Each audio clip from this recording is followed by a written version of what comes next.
If anyone were to audit the value of the bins full of circuit boards that we threw away, heads would roll.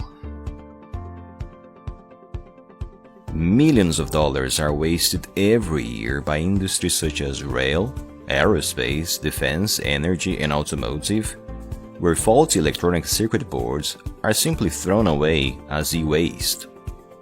The American rail contractor continued saying, "It's not just this company. I see the same thing at other companies in this area.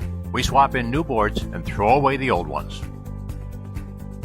The environmental and financial consequences of this practice are just stunning.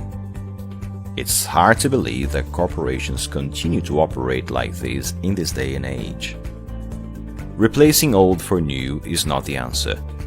Identify the fault, replace only the failed device, prevent the failure from happening again whenever possible. These should be every repair and service engineer's top priorities.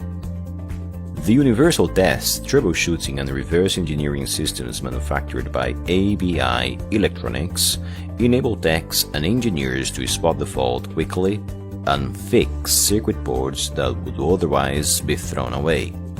Get in contact today to request more information or to schedule an online demonstration with an ABI specialist.